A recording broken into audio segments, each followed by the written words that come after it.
Welcome back to Oxygen Not Included. My name is Niels and I will be your guide on this wonderful journey of building a nice little colony for our dupes, our patron dupes. So thank you for all the patrons who will be volunteering to go through, fire and pea water and everything just to build this awesome colony.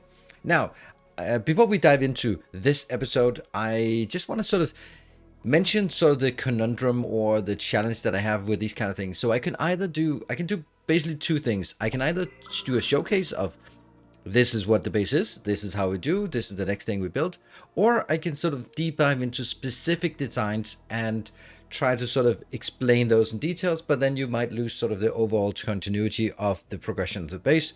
And either way, half of you will be saying, I wanted the other thing. So what I'm going to do is I'm going to try to do both of it. That means I'm trying to tell the story of what we do, why we do it, and then take in each episode that will sort of be covering about 50 cycles, then I will be focusing on a specific design or solving specific problems.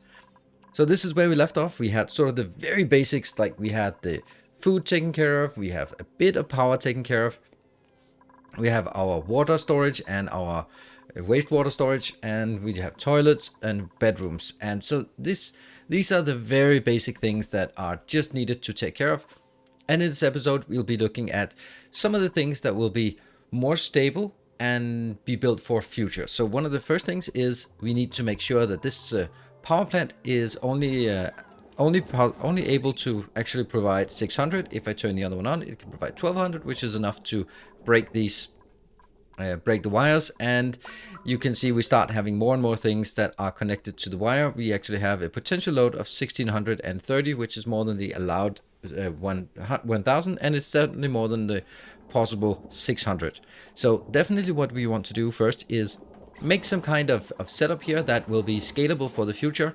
Maybe not sort of for the very end, but at least it'll scalable for quite a while. And we do that by having multiple coal generators. I am very much focusing on coal at this point in the game, and I feel that coal can last very long when you are building the hatch farming as well, because they will generate more coal. So we'll be doing coal, and then after that we'll be focusing on oxygen, like the self-powered oxygen module, the thing that everyone should build, but I dare say mine is better.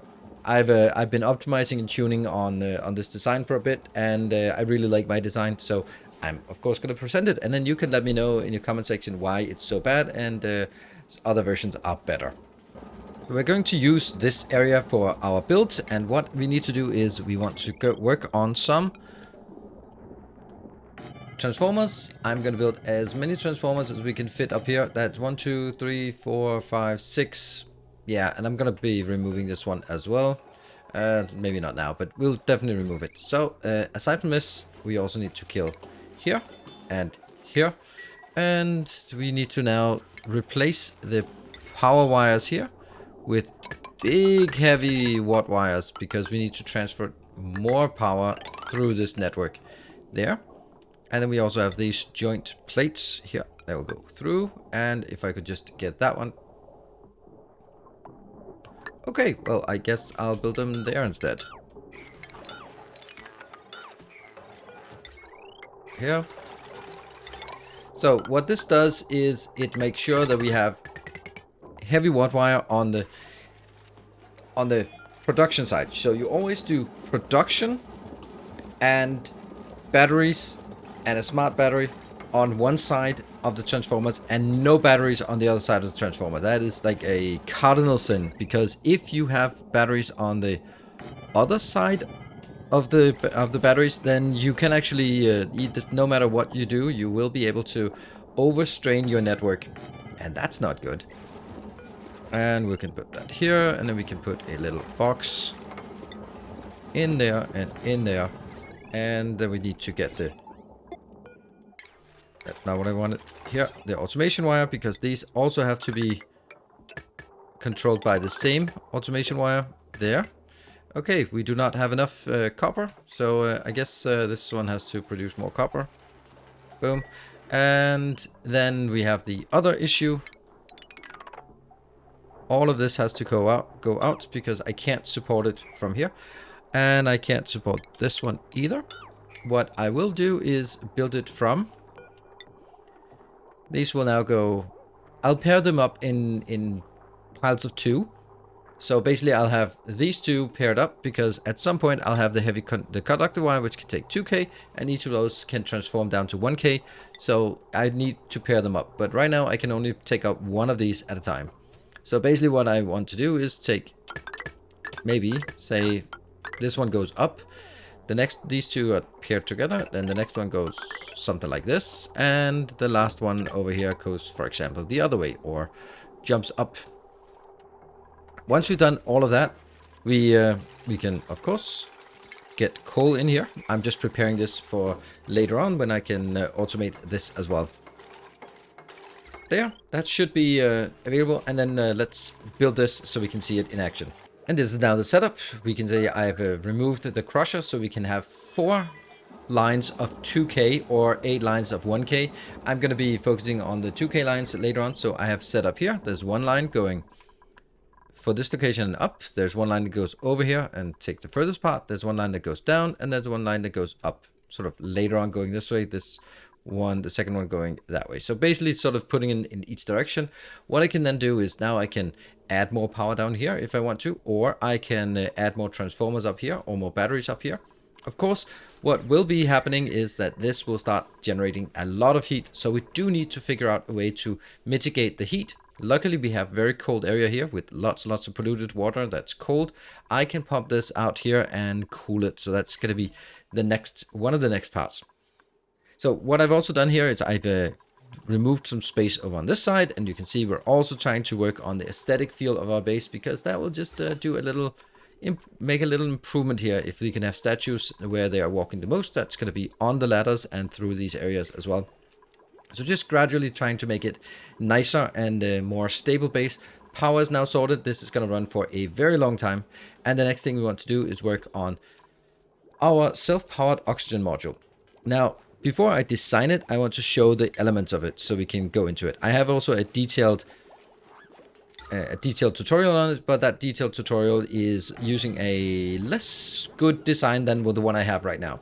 What we have here is an electrolyzer, and I should actually show the electrolyzer here. It takes 1 kilo of water per second and then outputs 888 grams of oxygen. That's a monstrous amount. And the hydrogen. I can then take the hydrogen and use that to go into a hydrogen and into a hydrogen generator, which will consume 100 hydrogen per second, which means starvation.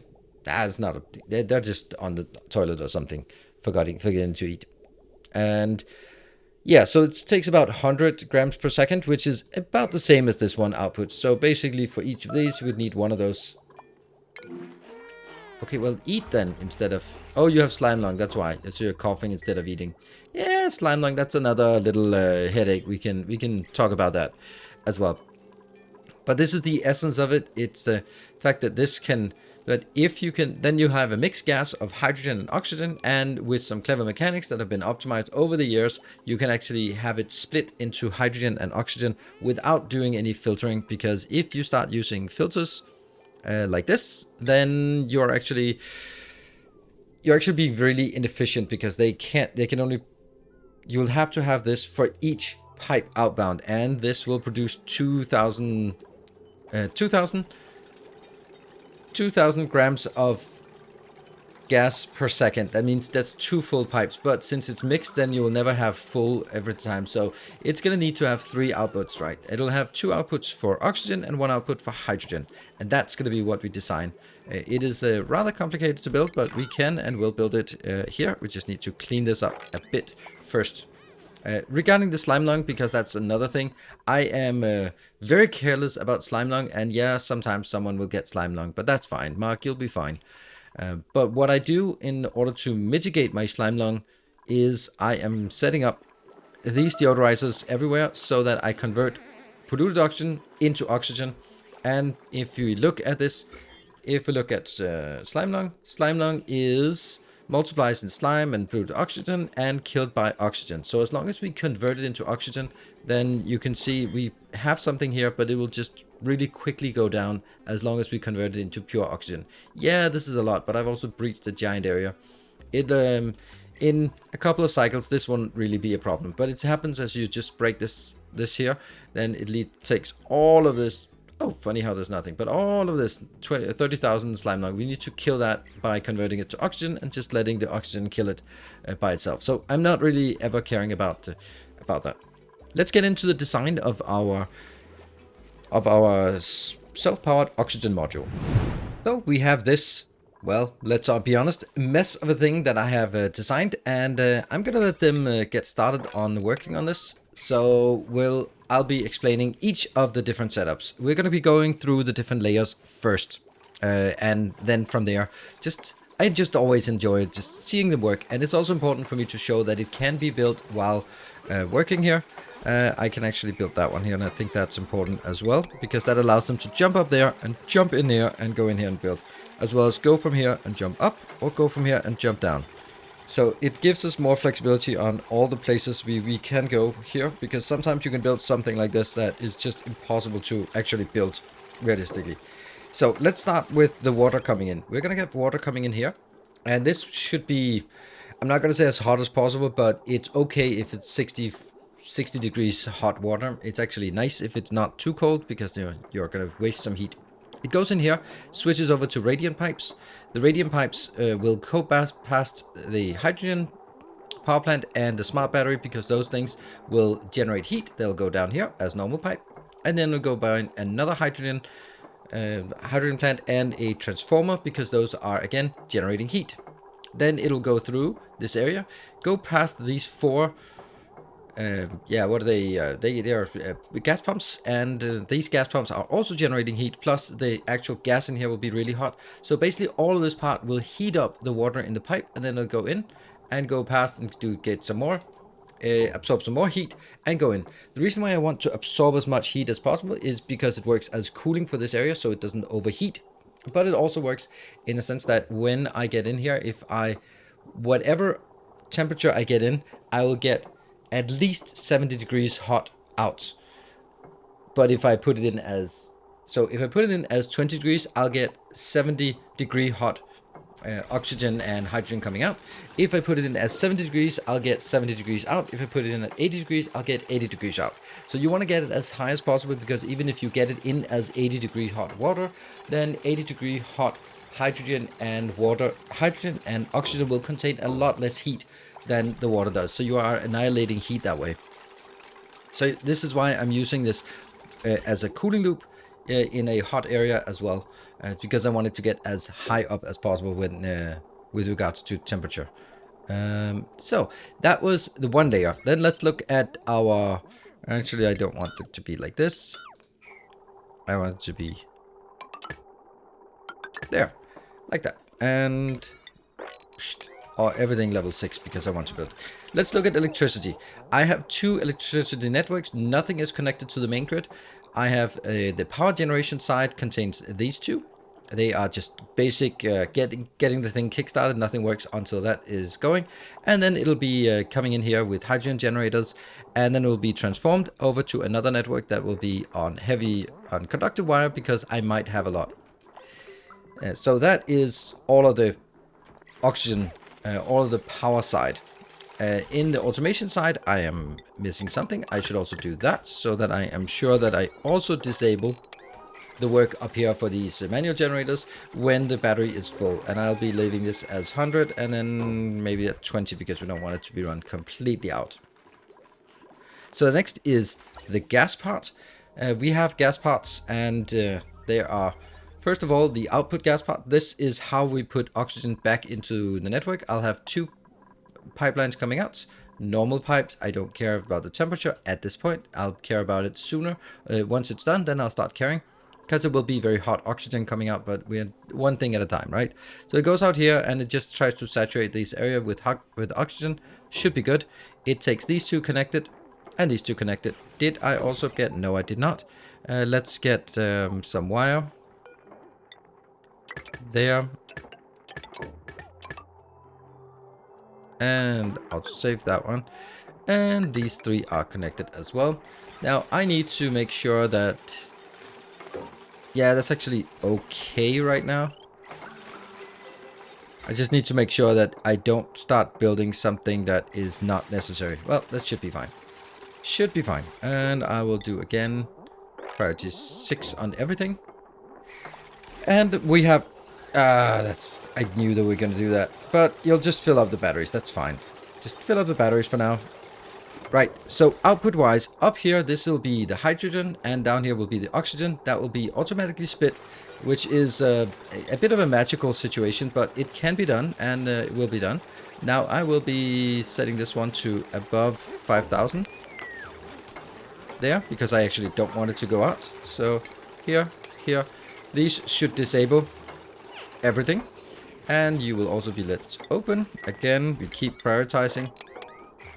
So output-wise, when this comes out as hydrogen, it's not guaranteed to be hydrogen, and therefore I put in this filter. Later on, we can take the filter out because it uses power.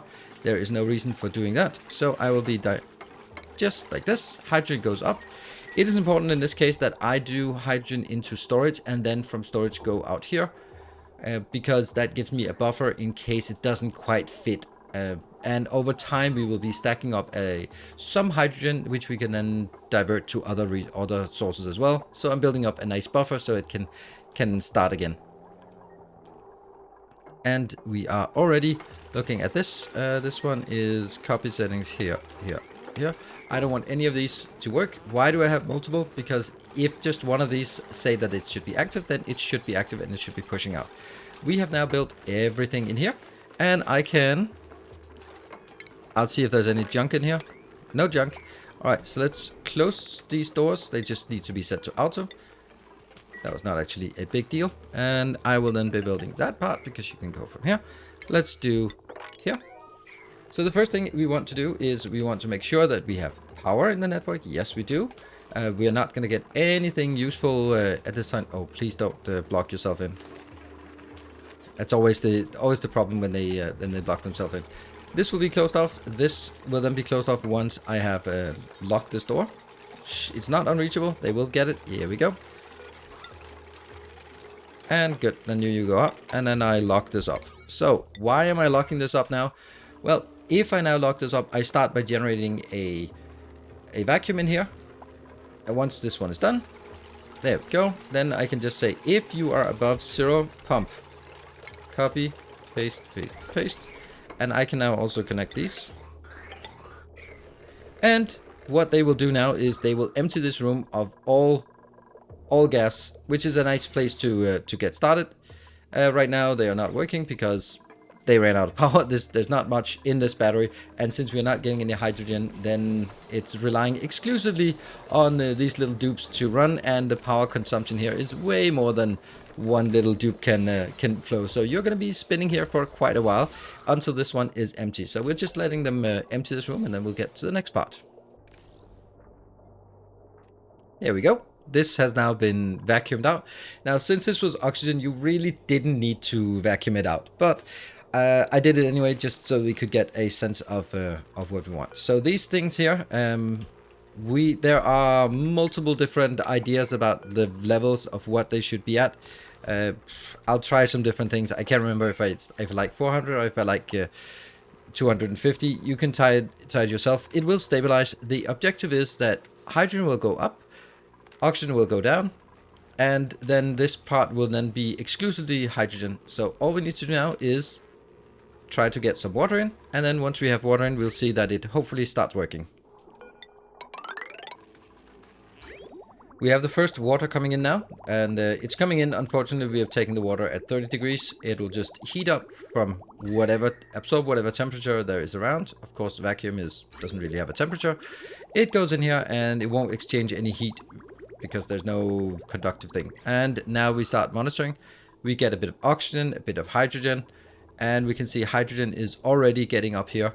And exclusively in this area, there's nothing but hydrogen in here because we started from a vacuum. There's nothing but oxygen down here.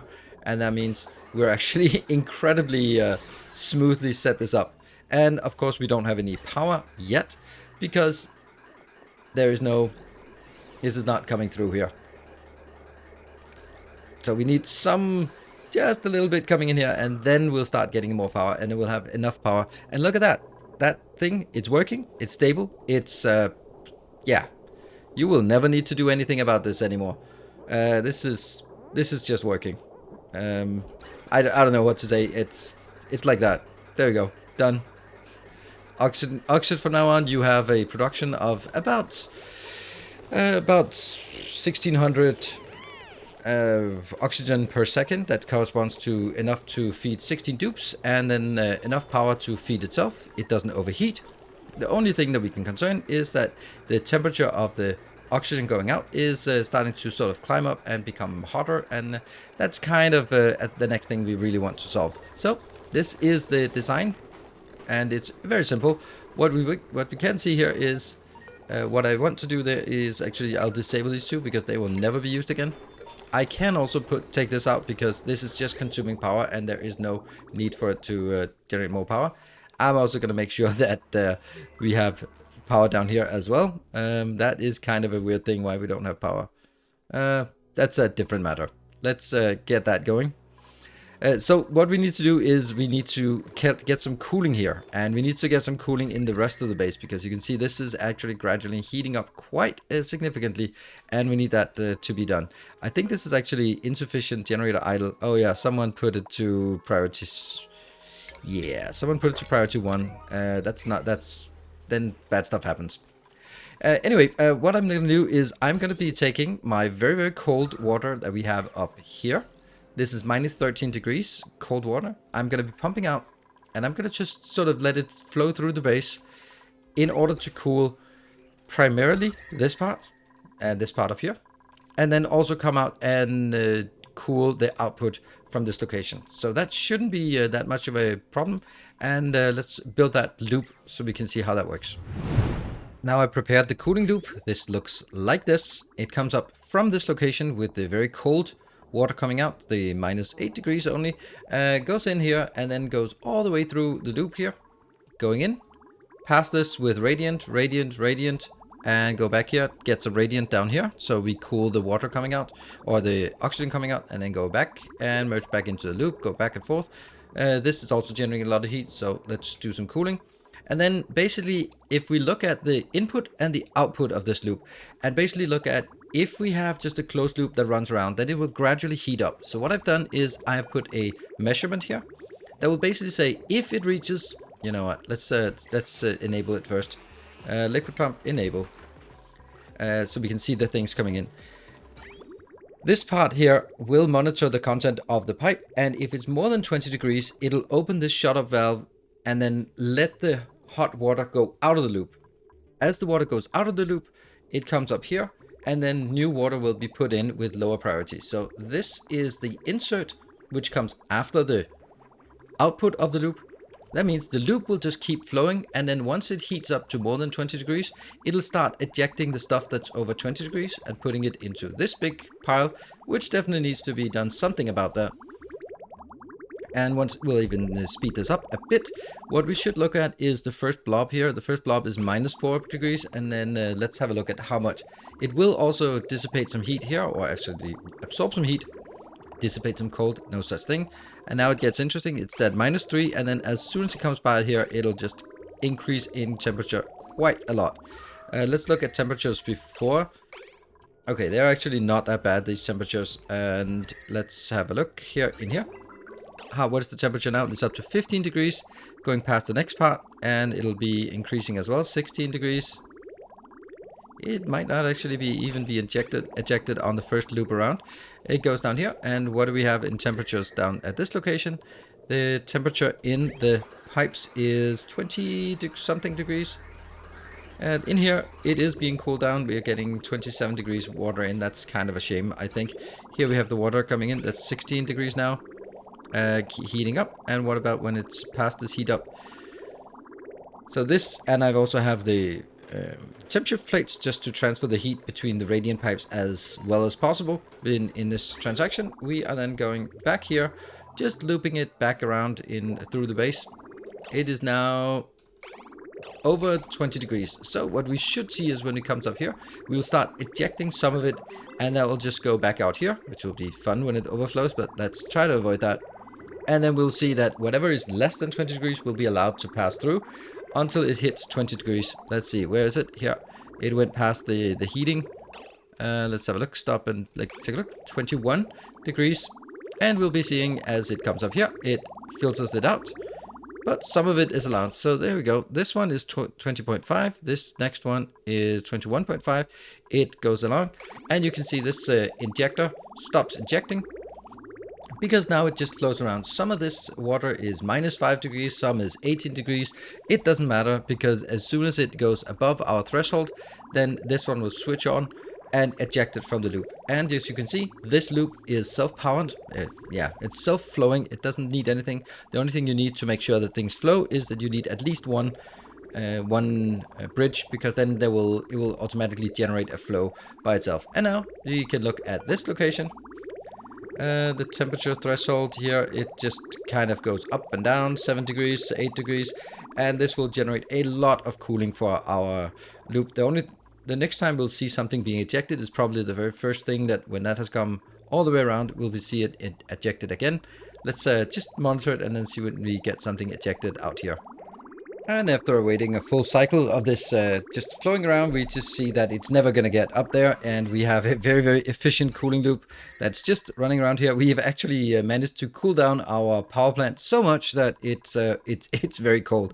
And you can see that the whole base is actually very cold. Every time here there's some radiant pipes, then we've cooled down this pipe to now 15 degrees. And this one is just cooled down to 12 degrees. So what you can see is, well, cooling is super effective. This part, it doesn't matter that it's hot. It's fine that it's hot. It's just not allowed to go too much. If we look at the temperature of the stuff coming in here, that comes out as 29 and it only goes out at 25. So it doesn't cool very much here. 28, and this one comes out as 20 because it has more time to sort of exchange heat, because this one is pumping slower. The reason it's pumping slower is because there's not much consumption over here compared to this side. So that is, you have it here.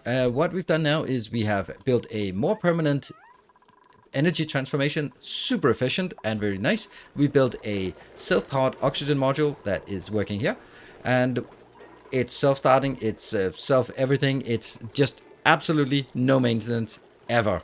And the last thing we built is a cooling loop that will take care of the temperature in our base, as long as we have a cold biome on the map. And yeah, we do have enough cold biomes on the map. So as long as we have some cold water, we can just loop it around and keep cooling our base wherever we need it. And if you need somewhere else that needs cooling, then you just branch off this cooling loop and then just lead it down here and then back again if you feel like it. So I hope you have enjoyed this. I hope this made sense in terms of both being a bit tutorialized in terms of describing how to build these things, but also a bit of sort of describing the progress of the base. We haven't gone through everything that we've done in the base today, but we can see that we are at around 92 cycles, so about 50 cycles forward. Thank you very much for watching. In the next episode, we have more advanced things such as centralized storage and automatic hatch killing. So there's some cool stuff up ahead as well. If you want to watch more, then I'm streaming this Monday, Wednesday, Friday at twitch.tv/Nilaus. And of course, if you're watching all the way to the end here, then I hope you will click the like button. Let me know in the comments what you think about this sort of combination of Let's Play and tutorial. And of course, well, if you haven't subscribed, consider subscribing. Until next time, take care and stay effective.